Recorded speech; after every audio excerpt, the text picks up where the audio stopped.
Merci de préférer ESAE TV pour vous informer, mesdames, messieurs, bonsoir, bienvenue dans cette édition. La commission de la CEDEAO organise un atelier dans le cadre de l'appui à la mise en œuvre d'initiatives menées par les jeunes dans le domaine de la prévention des conflits, de médiation et de réduction au silence des armes à feu dans les États membres de la CEDEAO. Le point de la cérémonie d'ouverture de cet atelier dans ce 19h. En congrès extraordinaire le samedi 9 septembre 2023 au Palais des Congrès, le Bloc républicain a procédé à l'élection du président et des 8 vice-présidents du bureau du parti. On en parle dans un instant. En sport, l'équipe nationale de football a été battue par les Mozambicains lors de la finale des éliminatoires de la CAN Côte d'Ivoire 2023. Vous suivrez la réaction des citoyens béninois face à cette défaite. L'École supérieure d'administration, d'économie, de journalisme et des métiers de l'audiovisuel ESAE offre de nouveaux challenges pour l'année universitaire 2023-2024. Étudiantes et étudiants, parents d'élèves nouveaux bacheliers, ESAE, c'est la garantie d'une formation de qualité à des conditions très avantageuses. À Gbedjromede, à Papa, à Boumekalavi et Parakou, inscrivez-vous en administration générale, administration du travail et de la sécurité sociale, trésor et finances publiques, impôts, diplomatie et relations internationales, journalisme et métiers de l'audiovisuel, gestion des marchés publics, planification et développement local, sciences économiques, sciences juridiques et toutes les filières des sciences de gestion. ESAE vous offre des bourses, demi-bourses et de réductions pour les premières inscriptions dans toutes ces filières. Waouh! En licence 1, 2 et 3 et en master, bénéficiez jusqu'à 50% de réduction sur tous nos sites. N'est-ce pas génial? Infoline. ESAE Gbedjromede, 3e rue à droite en quittant le carrefour Le Jador pour la BIBE Jéricho ou au plus 229 90 93 65 21 98 98 14 00 à Kpakpa au plus 229 52 88 33 33 à Boumekalavi au plus 229 52 88 44 44 Parakou au plus 229 52 46 12 12. ESAE, l'excellence à un nom.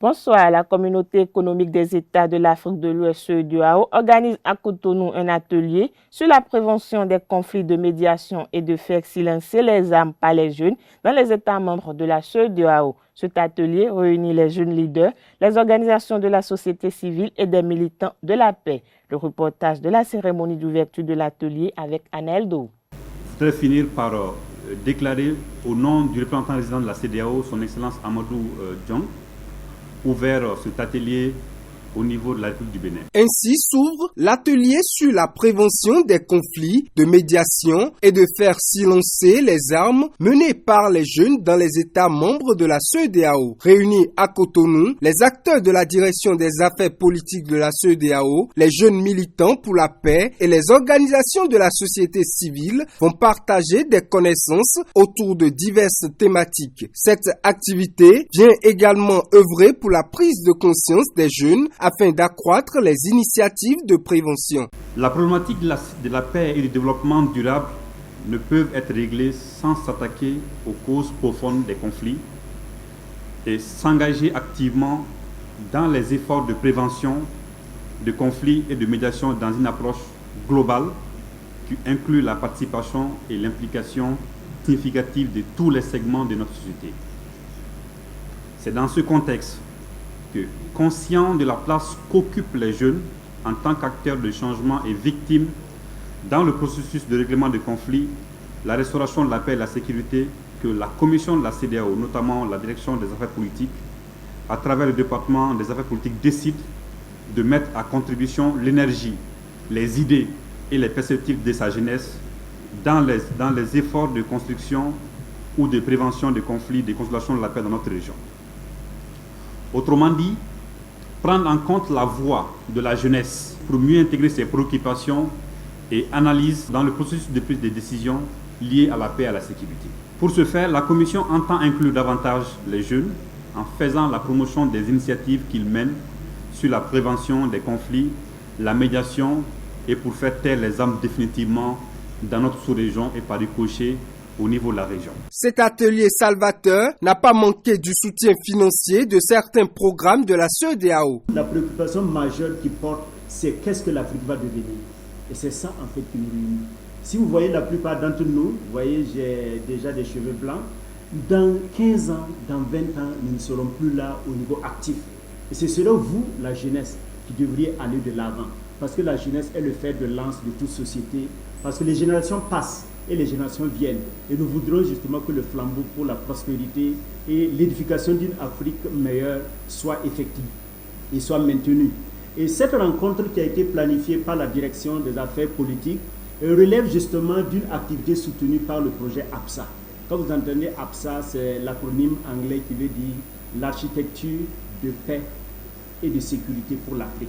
C'est un programme de l'Union africaine et ça concerne tous les REX. Et ce programme est soutenu en termes de financement par l'Union européenne. Et c'est pourquoi nous sommes là. Nous, au niveau du Fonds de la paix, nous mobilisons des ressources pour soutenir la paix et la sécurité en Afrique, mais en même temps, nous sommes en charge de la coordination du projet APSA.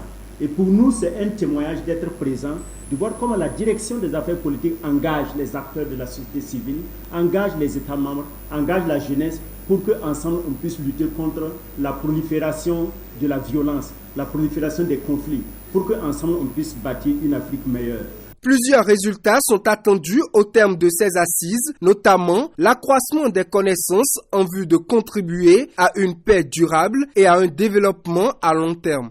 Abdoulaye Biotchane est confirmé au poste de dirigeant du parti Bloc républicain. L'ancien secrétaire national du parti de la mouvance a été élu président lors du congrès extraordinaire de la formation politique tenu à Cotonou. Il a été choisi conformément aux statuts et règlements de la formation politique. Plusieurs autres responsables du parti ont été désignés au cours de ces travaux pour occuper les postes de vice-président du Bloc républicain. Pour rappel, lors d'une réunion tenue le samedi 3 juin 2023, les responsables du Bloc républicain avaient opté pour de profondes mutations. À cette occasion, le secrétariat général national a été dissout. Le parti décidait d'adopter un régime présidentiel. La Commission nationale de concertation, de consultation et de négociation collective a tenu sa session extraordinaire au titre de l'année 2023 le vendredi 8 septembre dernier. Pour conforter cette avancée, le gouvernement a pris donc des mesures en faveur des aspirants au métier d'enseignant. Richard Awonsou, secrétaire général du syndicat national des enseignants du secondaire et des lycées, justice sociale affiliée à la CSA Bénin, apprécie cette décision du gouvernement et les invite à une amélioration plus saine des conditions de travail des AME. Il est au micro de Francis Fahami. Je voudrais dans un premier temps remercier et féliciter le gouvernement pour ce geste à l'endroit des enseignants, des aspirants au métier d'enseignant AME que nous soutenons beaucoup parce que nous pensons qu'un système éducatif ne peut se développer, aucun pays ne peut se développer sur la base des enseignants précaires. Mais ce qui devrait être fait à ces enseignants qui sont appelés AME, c'est leur payer les primes de rentrée, comme c'est le cas des enseignants agents de l'État, c'est-à-dire les fonctionnaires et les contractuels de droit public et de l'État, parce qu'ils font le même travail. Nous avons œuvré pour que le gouvernement accepte qu'ils participent aux journées pédagogiques. Donc, ils ont participé depuis l'année dernière et cette année aux journées pédagogiques, mais ils ne bénéficient pas des primes de rentrée. Ensuite, nous demandons au gouvernement de concrétiser l'annonce qui a été faite au Conseil des ministres et qui fait état de ce qu'une décision a été prise pour le reversement des AME en agents contractuels de droit public de l'État. Et il nous a été dit le vendredi passé qu'un comité technique pour définir les critères d'éligibilité au reversement, ce qui est en cours, et qu'un projet de décret est pris pour être introduit au Conseil des ministres. Nous demandons que cela soit accéléré et que le gouvernement ne fasse pas de ce reversement un couvent, qu'il associe les représentants des travailleurs pour qu'ils y voient clair. Parce qu'on ne peut pas faire le bonheur de quelqu'un sans l'associer. Cette édition se poursuit à travers un communiqué daté du 7 septembre 2023. Le procureur général près de la Cour d'appel de Cotonou, Komlan Christian Adiaka, invite les nouveaux bacheliers ainsi que leurs parents à la vigilance face aux offres d'inscription en première année de licence en sciences infirmières et obstétricales dans un établissement de formation en santé dénommé Sainte-Julie qui se trouverait au Burkina Faso, notamment à Ouagadougou. Cet établissement ne figure pas sur la liste des institutions privées d'enseignement supérieur en santé autorisées à ouvrir dans ce pays au titre de l'année académique 2023-2024, a alerté le procureur. Ce comportement tombe sous le coup de la loi et mérite d'être sévèrement réprimé. Depuis 2008, le 11 septembre a été reconnu Journée mondiale de lutte contre le terrorisme par de nombreuses associations comme le Mouvement pour la paix et contre le terrorisme. Cette date n'est évidemment pas anodine puisqu'elle rappelle l'un des actes de terrorisme les plus marquants de l'histoire, les attentats du 11 septembre 2001 aux États-Unis. Le nord du Bénin, depuis 2019, est secoué par la présence du terrorisme. Dans l'élément à suivre, Quentin Amoussou revient sur les efforts du gouvernement béninois dans la lutte contre le terrorisme. Depuis les premières intrusions des individus armés non identifiés dans les régions du Nord, l'armée béninoise ne cesse de mettre en œuvre ses stratégies pour assurer la sécurité des populations et faire face à la menace. Repousser loin des frontières béninoises les individus armés, c'est l'objectif des forces de défense et de sécurité béninoises. Pour le gouvernement de Patrice Talon, le Bénin ne peut pas laisser les terroristes séjourner à côté des frontières béninoises. Depuis les premières attaques terroristes contre l'armée béninoise entre le 30 novembre et le 2 décembre 2021 respectivement à Mekro et à Poga, plusieurs actions sont mises en œuvre par le gouvernement béninois. Selon l'état-major, entre 2021 et avril 2023, il y a eu 22 soldats tués et 42 blessés pour 52 individus armés non identifiés tués et 72 interpellés. Les actions du gouvernement béninois passent par l'acquisition des équipements modernes et adaptés au contexte. L'armée dispose désormais des hélicoptères de combat, des véhicules blindés chinois et autres. Hors de nos frontières au Mali, le climat se détériore entre les principaux groupes armés du Nord signataires en 2015 d'un accord de paix avec le gouvernement. Dans un communiqué, la coordination des mouvements de Azawad affirme qu'à l'aide de sa défense contre avion, elle a battu ce week-end dans le nord du pays un avion de l'armée malienne qui aurait attaqué une de ses positions. Le gouvernement malien n'a pour le moment ni confirmé ni infirmé l'information. En attendant, il ne reste plus grand-chose de l'accord de paix signé en 2015 entre les deux parties. Le Chili commémore ce 11 septembre les 50 ans du coup d'État.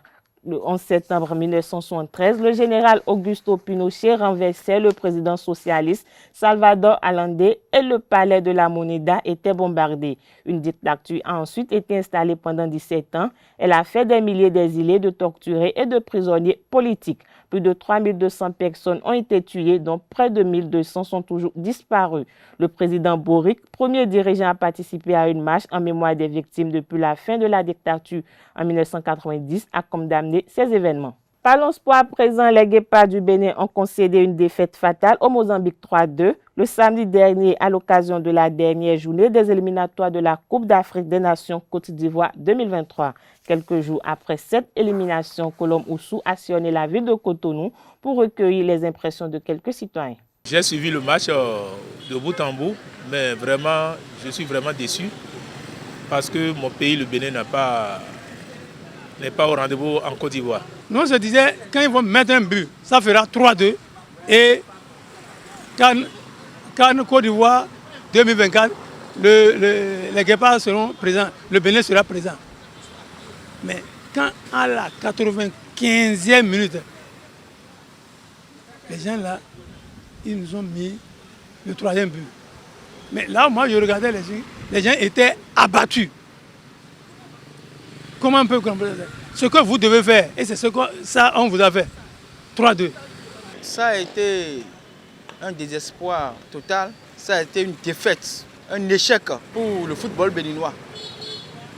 Parce que, vu ce qui nous attendait et les améliorations de la dernière minute qu'on a eues, en ramenant un nouveau coach, je pense que ce travail-là doit être bien fait. Il faut garder l'entraîneur. Si c'était cet entraîneur-là qui était là dès le début, vraiment, je pense que le Bénin allait se qualifier au moins pour cette CAN-là. J'ai vu beaucoup d'innovations parce que le nouveau entraîneur, il a apporté beaucoup pour l'équipe nationale. Malgré qu'on n'a pas gagné, il a apporté un de plus. Vous allez sentir qu'il y a une équipe qui a joué avec une détermination. Et les autres aussi, il y a une pression de leur public et surtout de leur président sur le terrain qui a fait que ça a un peu joué. Mais sinon, les nôtres, ils ont fait de leur mieux. Et comme le disait l'autre, nous allons nous remonter pour l'éliminatoire de la Coupe du Monde qui s'annonce. Se qualifier pour la Coupe du Monde, vraiment, ça serait très difficile. Ce que j'ai vu avant-hier, s'il y a eu un entraînement sérieux et il y a eu vraiment d'autres joueurs beaucoup plus en jambes, on peut aller à la Coupe du Monde. Ah, on ne s'est pas qualifié pour la CAN, qui c'est la Coupe du Monde. On ne va pas préparer le CE1 et dire qu'on veut préparer le CM1 là. Moi, je ne peux pas donner cette équation-là, parce que ça doit te sentir dès maintenant. Deux matchs ne se ressemblent pas. Le Bénin peut se qualifier facilement à la Coupe du Monde, puisque pour la première fois dans l'histoire, le Bénin se qualifie pour la Coupe du Monde. C'est toute une joie. Donc nous allons souhaiter cela pour notre pays. Mozambique, Rwanda, on n'a pas pu se tirer du jeu. On veut aller à la Coupe du Monde, se qualifier pour la Coupe du Monde, aller rencontrer quelle équipe là-bas, la France ou bien l'Argentine ou bien le Brésil. Il faut copier les camarades d'à côté. On a éliminé le Maroc dans ce pays-là, nous avons vu comment ça s'est passé. Mais le Maroc a été à la Coupe du Monde. C'est une affaire d'engagement, c'est une affaire d'engouement. Ce n'est pas les paroles. C'est pas parole, c'est pas on va se qualifier, non. Les acteurs du tir à l'arc béninois ont renouvelé leur confiance à Paul Zinsou à la tête du comité exécutif de la Fédération pour un nouveau mandat de 4 ans. Les travaux de l'Assemblée générale élective se sont déroulés le samedi 9 septembre 2023 à Abomey-Calavi sous la supervision du secrétaire général adjoint du Comité national olympique et sportif bénin, Cienos Ben. Reportage Seton Delarios à Diagbeno. Paul Zinsou rempile à la présidence de la Fédération béninoise de tir à l'arc pour l'Olympiade 2023-2027. Au terme d'un processus haletant, 5 associations sur les 7 affiliées à la fédération lui ont accordé leur confiance. Je dirais merci à tous ceux qui sont venus ici. Je dirais merci aux représentants du comité olympique qui a vraiment bataillé pour que nous en arrivions là où nous en sommes. Quand on forme une famille, il faut vraiment la former. Il faut qu'il y ait de la tolérance. À un certain moment, penser à l'évolution des jeunes, penser à la formation des jeunes, penser aux jeunes qui vont transpirer pour ramener des médailles chez nous. Le président Zinsou va poursuivre l'œuvre de développement du tir à l'arc au Bénin avec un bureau remanié à plus de 61%. Seuls 5 membres sur les 13 de l'ancienne équipe ont été reconduits. Je puis dire à tous ceux qui semblent être hors du bureau qu'il y a les commissions, le bureau va se réunir pour pouvoir faire nommer les uns et les autres au niveau des commissions pour qu'on élève le niveau du tir à l'arc au plan interne en matière de qualité du travail. Pour ce faire, le nouveau comité exécutif entend mettre en œuvre une politique basée sur la formation des jeunes pousses. Nous n'allons pas baisser les bras. Nous allons continuer à travailler, surtout en formant davantage les archers pour que leur effectif grandisse, en challengeant tous ceux qui sont en avance sur nous dans la zone Ouest et Centrafrique, voire au plan africain également. Pour cela, nous avons adopté une nouvelle politique pour que les arcs soient à disposition des jeunes archers. Ils devront travailler dans leur maison avant de venir au terrain pour qu'on voit leur performance, comment ça progresse. Hormis le renouvellement du comité exécutif, les délégués ont donné quitus à la gestion du bureau sortant sous réserve de la mise au point du rapport financier en commission ad hoc. Face aux difficultés rencontrées vers la fin du mandat, 2 commissaires aux comptes ont été élus pour veiller au respect de l'orthodoxie en matière de gestion financière et comptable. Moins de 24 heures après son élection, le nouveau comité exécutif de la Fédération béninoise de tir à l'arc a organisé sa première activité. Paul Zinsou et son équipe ont procédé à la remise officielle des médailles remportées au Tizokata et au Grand International d'Abidjan aux ayants droit devant leurs parents à son siège à Cococodi. Le reportage avec notre reporter Stéphane Delarius à Diagbeno. Il a pris.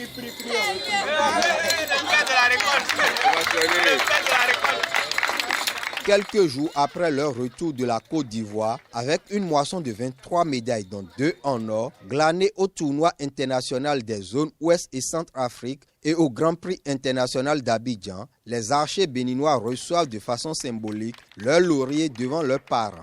Après le Tizokata, rentrer avec des médailles gagnées, on se sent vraiment à l'aise. C'est comme récolter le fruit du travail. En fait, on se dit que ce n'est pas encore ça. On doit plus travailler pour atteindre l'objectif visé.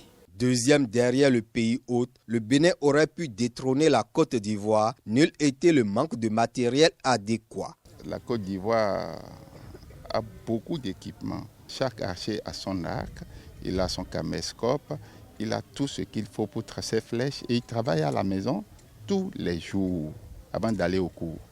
Donc nous voulons leur emboîter le pas, remettre les arcs aux enfants pour que les enfants travaillent chaque jour dans leur maison avant de venir au terrain avec l'équipement qu'on va mettre à leur disposition et on va voir ce qu'ils produisent sur les grandes distances. Et je pense qu'en leur emboîtant le pas, nous allons y arriver. Les archers rendent fiers leurs parents avec la performance réalisée à Abidjan. Ces derniers s'engagent à les soutenir davantage dans la pratique du tir à l'arc. C'est du bonheur qu'on éprouve quand la moisson est bonne en matière de sport. C'est du très bon. Si on doit voir Coubertin toujours plus haut, toujours plus fort, toujours plus vite, avec les archers, c'est toujours plus précis. Et cette précision-là influe sur leur travail. Les enfants, l'intellectuel, bientôt la rentrée, s'ils doivent être aussi précis et moissonner aussi fort, ça veut dire qu'il y aura une bonne influence sur leur travail, sur l'année scolaire. Donc, l'archer pour longtemps, l'archer pour toujours, pourvu qu'il y ait les coachs, nous serons là. Le tir à l'arc, toujours présent. Archers, responsables fédéraux et parents, ce sont ces... C'est sur cette information que prend fin cette édition. Merci pour votre attention.